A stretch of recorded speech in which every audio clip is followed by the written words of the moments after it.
let me ask, you arrived with a lot of the ideas that you've been telling us about now. Where did you get those ideas? How did you come to understanding a worldview pretty different than most people have about the police? How did it happen? This is where it gets personal, but I'm fine with that. I'm a very spiritual person. I believe that God resides in each of us. That's my own belief. And I believe that that each person has that sense of sanctity, whether they're people within government or people in the community. And in essence, everybody's kind of my brother and sister. That's how I see them. And so I'm going to treat them that way. I read a number of I kind of self-trained and self-taught myself in organizational development, human resource development. I understood how change, got to understand how change needed to happen, the pace of change, the level of the stamina that I needed to have to deal with sabotage and undermining, which there was a lot of in the beginning. And I also got to know somebody named Peter Block. And Peter wrote books that I read a number of management books, but Peter's book, The Empowered Manager, his other book, Stewardship, were ones that I was very much drawn to. But there were other authors as well, Stephen Covey and others that I very much had a lot of respect for. So I basically, one of the things that police departments, the police profession suffers from, and I've talked a lot about this with these national police organizations, is that most police chiefs are the 20-game winning pitchers within their organization. They got great skill sets at what they did. That doesn't necessarily make them the greatest of managers. Mm-hmm. And so a lot of police chiefs are kind of hired that way because they were good at what they did prior to becoming a police chief. And one of the things the police profession needs to get really good at is hiring. This gets into a whole other thing, but hiring police chiefs that understand organizational development, understand human resource development, understand how to shift cultures, how to shift cultures within a community or shifting cultures within your own organization. There's not a great amount of skill with that within the police profession. There just isn't. I don't think I think that's true for a lot of institutions though, not just the police profession. Yes. But given that the police profession is kind of under a microscope, that's what we're talking about. So you're saying there's not a lot of organizational skill of the sort you're talking about? Most police chiefs come in, they kind of plop in a program. And I can't tell you how many police chiefs, Al, I've heard say, and I know they're going to wait me out. The union's going to wait me out. And I don't know what to do because I can't make any changes. And the union's not letting me do anything. And I fired some guy 3 times and he's still there. And it's like they just don't understand and know what it takes. Sorry to say, many of these folks are my peers. They just don't know what it takes regarding the development of an organization and taking it from here to there. You're going to have issues and you're going to have obstacles and challenges, but how do you develop champions? How do you create enough conversations and all the things that you need to do to really shift the culture in an organization you walked in knowing you had to do this organizational shift work. Oh yeah. I could have walked into one of 18,000 police departments in this country and known that. It's true everywhere. So then you have this whole idea of how are you going to shift the culture in a community so that it becomes less dependent in an unhealthy way on you? How are you going to shift it so that it can become more self-sustaining, self-sufficient? That was something that we didn't do in my former police department, but I also believe that you could take the same principles from an organization and apply them to a community. And people were people. So we ended up, that's the approach we took. Let me frame another kind of question. You've been telling about the mechanics and the culture within government and the police that you come to understand and shape. And I'm wondering, one of the things I see over and over again is professionals or managers, people from institutions, would like to connect to community, right? But have no idea where to start and no idea what to do.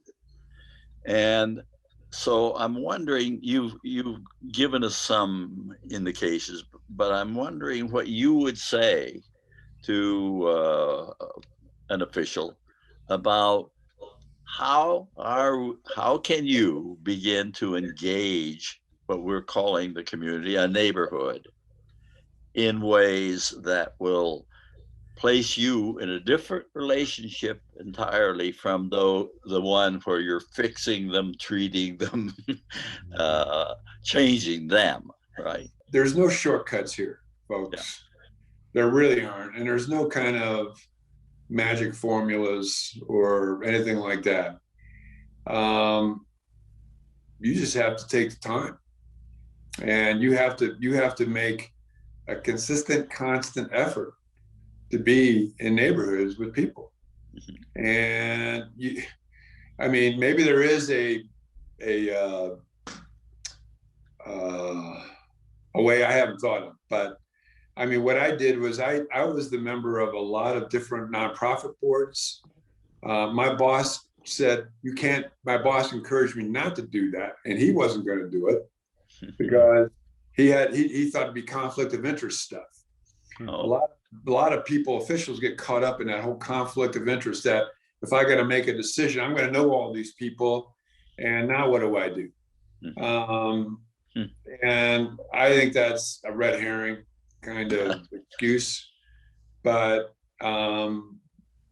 every invitation I received, just about every invitation I received, I accepted. Whether it was to go out to dinner, I met a lot of lunch meetings, dinner meetings, breakfast meetings, walks through neighborhoods, nonprofits, boards, and frankly, creating reasons to be with people. And but then also inviting people to be with me, and to be with us. I am a relationship-oriented person. And the more I'm kind of immersed in that, better I feel about myself. So it's I couldn't get enough of it for the most part. So for me, you just had to carve out time out of your life to take the effort and time and energy to and I will tell you, when we had elected officials come with us, they were tentative. What's going to happen? Am I going to be okay? They're going to know I'm an elected official. What do I? Yeah. And just relax. We'll be okay. We'll get you. You're going to. And by the end of the 3 hours or so that it took us to walk a neighborhood, they couldn't get enough of it, and they were over their initial fears and concerns. And so there's no magic. I don't think there is. If there is, great. But all the more power to that person who discovers that. But you just have to take the time to do that. Let me ask about another attribute here that I hear in you. And in the ABCD Institute that I founded with Jody Kretzman, one of the things that our research has indicated for years is that almost everything that changes in a neighborhood for the better is a result of connections being made with the resources within community that had not been connected. It isn't leadership so much as connectorship that is the operating reality for community change. And I wonder if you could say any words how you would understand that role in what you've done. Well, you know, one of the, I mean, there's the balancing act government and service agencies have to play. I think it's something that the government and service agencies have to pay more attention to. And what I mean by that is, yeah, I get that sometimes neighborhoods are going to shift depending, maybe they can help themselves a little bit, but sometimes these service providers don't let up. And they think that, I mean, they met a lot of these service, and I don't, but they measure things based on output versus outcome. I for the homeless shelter, we found 400 people. We had 400 nights where 400 people kind of slept in our homeless shelter, or we served 2,412 meals. The larger their numbers get, the more effective they think they are, and then the larger numbers get, the more money they get. And so there's this outcome-based thing that probably hasn't hit home enough, I don't think, anyway, and with a lot of service agencies. And so my take on it is, I think these service agencies could be more valuable.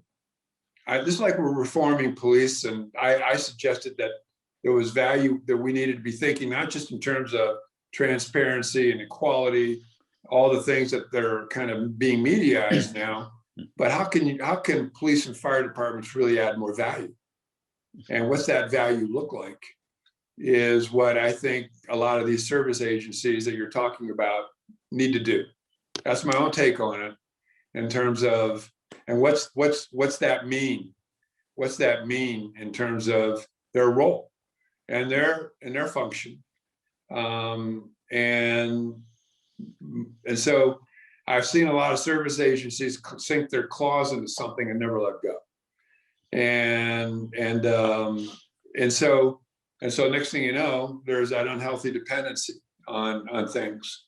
So I don't know if that answers your question, but I think that balance is very, very important. I think how you measure your effectiveness becomes important. So just Go ahead. to break in there a little bit, so it's not necessarily a win for you if problems that were once dealt with by police are now dealt with by social workers. Is that what you mean by No, I don't. No, we just passed it off to another entity. Right. So that's not. But one of the things I didn't make clear is we do partner with these entities. There are certain things these other service agencies can do that help, but oftentimes, about 98% of the time, we become the point on all of that. And our whole goal is to minimize our need and to maximize their efficiency and their self-sufficiency. And so that's how we operate. When people operated with us, I have to say, I didn't make a lot of friends in the mental health industry and the addiction treatment service industry. And there's things that I've said and done publicly that they've created, service agencies sometimes have created a kind of a chokehold, and they become monopolistic in that regard. And so anyway, it's and I'm not saying there's not certain agencies that we're working with that won't tag along a little bit or kind of help out here and there, but it's not a win if, okay, we're no longer involved, but someone else has taken over. It's the win happens is when the community is become self-sufficient. Now, these processes are never clean. There's always a level of messiness. There's always a level of transition. There's always a level of sometimes 3 steps forward, 2 steps back. Those things are always part of the human condition that occur. And there's never a straight, clean line between here and there. And each of them have their own set of dynamics and their own attributes that go along with those things. The way I hear that is that you're not very happy as you try to refunction the police to give populations over to people who are not refunctioning. I missed that. Okay. This is a problem across the institutional spectrum, that if you hand over all of the homeless people to the homeless agencies, right? One thing they're going to do is say, oh, we need a larger budget, right? We need to develop more services, so that you're redefining yourself really builds even more the kind of dependence among the homeless community, because they now have a lot more clients. The point is that we see over and over again that right across the institutional spectrum, what you're modeling is exactly what they need to do. They need to think about what is our residual role once the community begins to see itself as a key, if not the principal actor in terms of what we call homelessness. So right across the spectrum, what you're doing is, I think, a model for any institution, rather than just passing the clients from one to the other, which I think goes on now. Yeah. And I thank you, John. You clarified something there for me. I think in terms of Al's question, they're talking about repurposing and there may be some things there that have to happen along those lines, but it's the goals that become important. And the way I kind of see this is, here's a community that's going to say, okay, here's our level of woundedness. Here's what we have going on. Lots of different agencies in the room. What do we want to be able to do?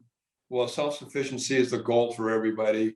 A sense of this community's, we need to figure out how you define a healthy community. There's a community that can kind of has its own research, can help itself. And the government that governs least and coordinates most is the best government, so to speak. That's if that approach was taken, and those were kind of the initial comments in this community-wide, how we're going to move forward, then every agency and every service provider has to figure out how to function with that, and everybody has to play together. We all have to leverage our own assets, our own strengths, and be able to fill in gaps and do whatever we need to do. That's a different kind of transformation than let's just change the use of force policies in the police department, and let's just change our procedure here. We're not talking the bigger perspective.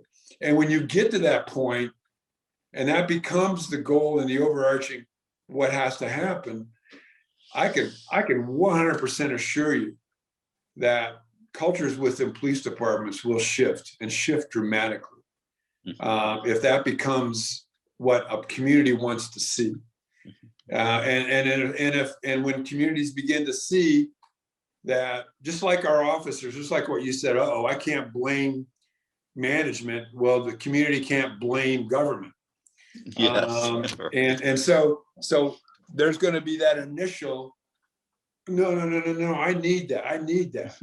Mm-hmm. But then ultimately over time, boy, if you could just think of the immense social capital that exists in our communities, that if brought to the surface, activated and coordinated, which I think could be a great role for municipal governments, it would be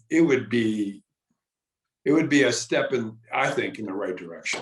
Right. And because there's just so many people, and most of these neighborhoods, most of these 200 neighborhoods that Dan and I walked, were apartment complexes and mobile home parks. Mhm. They weren't, we walked very few neighborhoods where people owned homes. We did walk some, but most of these neighborhoods some might consider marginalized or a little bit disenfranchised, because that's where we felt like people didn't feel like they belonged. And a lot of people don't pay attention to that kind of neighborhood. That's an apartment complex. You know, they just come and go, they're transient. Yeah. And we don't, well, but that's where a significant part of the issues are in communities. They're not in the wealthy neighborhoods, or they're not in there's issues in neighborhoods where people own homes, but that's where the focus needs to be for local government, or for government at large. And how do you make those neighborhoods become more self-sufficient, even though they may be transient? There's been, this place, Stonehenge, was 15 years ago, and it's still the same way today. And I know that they've had turnover in people who are renting there. But there's a culture that's been developed there that has kind of, you know, it may not be timeless, but it's transcended at least for 15 years. Mhm. And so that's the take I have on it in terms of how we can move together as communities. And then with that kind of overarching kind of purpose and goal, the shift would be dramatic on the order of what you've been talking about for years, John, in terms of where does the responsibility lie for a lot of these issues that we're confronting? And do we need more police? Do we need more service agencies? Do we need, because I will tell you, I can't tell you how many times I've heard from service agencies that if we just had more of us, we could solve the problem. Yes. And that is so true. We will fix you, but we need more to fix you. Yeah. And it's non-sustainable. It's a loser, and it creates something in a community that actually becomes unhealthier for the community in the long run. Yeah, that's a wonderful definition there. Can you relate that? You've used the word with me a couple times, and is that kind of community building what you mean by statesmanship? What do you mean by statesmanship in the context of what you just said? Statesmanship is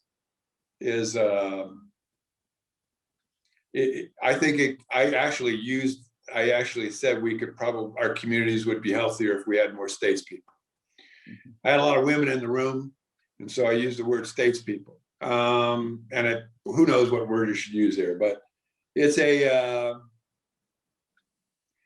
one of the things I told you initially over the phone when I talked about this was statespeople have great skill sets in harmonizing the contrast. And what I mean by that is there's so many different perspectives out there. There's lots of polarization, divisiveness. Statespeople have a way of being able to harmonize that in a way that everyone can, and not everyone, but that the majority of the room can buy into. You know, you can come up with all these great ideas, and there's another larger perspective here that's been offered by a statesperson that can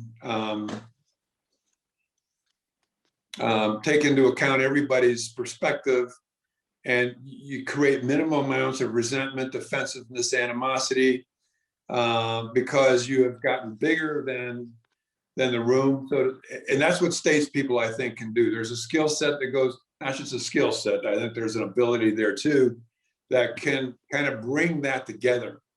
And that's one of the roles a statesperson plays in terms of harmonizing the contrast. And like I said to you, I mean, they're not interested in their next election, they're interested in the next generation. They're willing to make difficult decisions. It's not about them, it's about the good of the whole. I mean, there's a certain wisdom and experience that comes with that. But they have the larger view always in mind. And they're selfless. and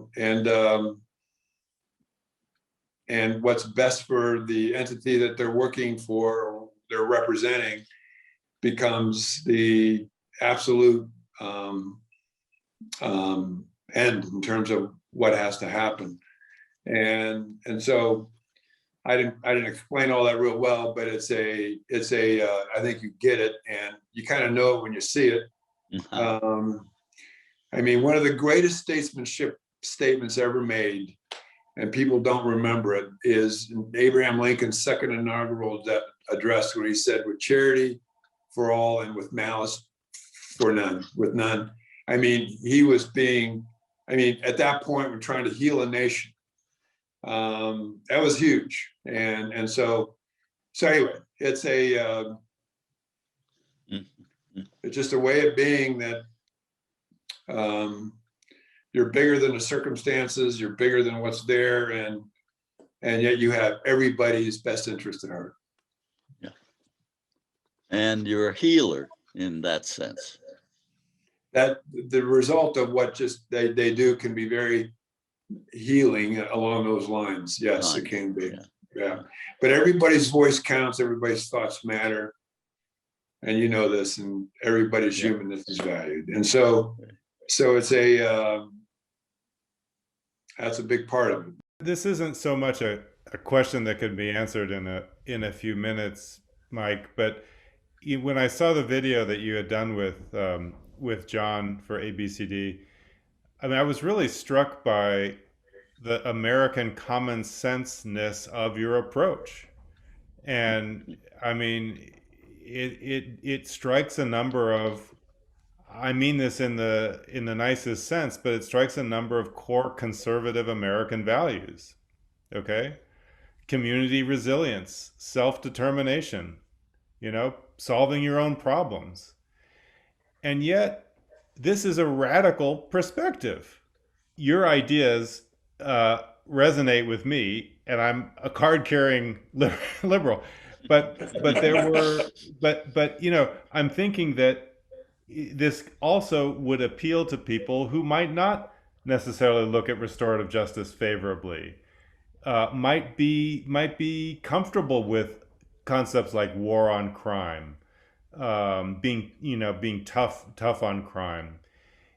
So I'm wondering, how can you get these ideas out to a broader audience? That's a great question, and I haven't focused on that a great deal, but let me just say it real quick. When I talked about crime in our community, I would start off with this, and I would say, in one particular year, we looked at several hundred people that we arrested for the crimes of burglary, car break-ins, and felony vandalism. And when we went back and looked at their records, on average, each of them had been, prior to that year, arrested 9 times. That's 16 charges filed against them. Who in this room lives their life that way? Don't we need to somehow become more effective with what we're doing? Now, I'm selling restorative practices and principles. Now we have a restorative process here in which we've put over 8,000 people through, and recidivism rates are about 3.5% for a variety of. Which one would you want? I don't say it this way, but it comes across in a way that says, okay, don't you just want to be effective? It's not so much the process you're using. You want results that mean something. You want to know that what's happened has been effective. Mm-hmm. And so you got to use some data along the way, of course. You got to take track records and play them out for what they are and worth. But just in that one example, so it has getting tough on crime, arresting all these people, is that worked? Yeah. Because our recidivism rates are anywhere between 50 and 70%. And none of you are going to take your car to the mechanic 9 times and then say, well, you didn't get it right the previous 9. We're going to send it back to the same mechanic. Yeah. You don't live your life that way. So what about something else? And so you can use that kind of reasoning on a lot of the things that we talked about today. Mm-hmm. And the bottom line is, I think liberals and conservatives want to know that there's an effectiveness going on here. Yeah. And but there's also a sensitivity. There's also a caring. There's also this, what maybe liberals, not conservatives, might want to think about more, who knows, is there's a sense of accountability. Because in the restorative justice process, people choose accountability. In the criminal justice process, they have the right to remain silent, a sacred right, but it doesn't mean accountability. And so don't you want accountability? Don't you want consequences that mean something? Don't you want somebody to not repeat a crime? And so when it comes down to neighborhoods or communities, do you want these folks who are struggling with their addictions and their mental health issues or homelessness, whether or in neighborhoods that are incredibly chaotic, do you want that to continue? And here are the numbers that support the continuation of that, because that's the road we've been going down. But here's another way of looking at it that takes into account, I think, many of the things that conservatives and liberals want. Yeah. Both of them want. And so I think that's where this goes. And so it gets bigger than conservatives and liberals. It is. And somehow we got to get beyond the either ors, the us versus them, you're wrong, I'm right. That's where statespeople, I think, can play a large role in terms of pointing out nuances and subtleties that are there, that are meaningful for everybody in the room.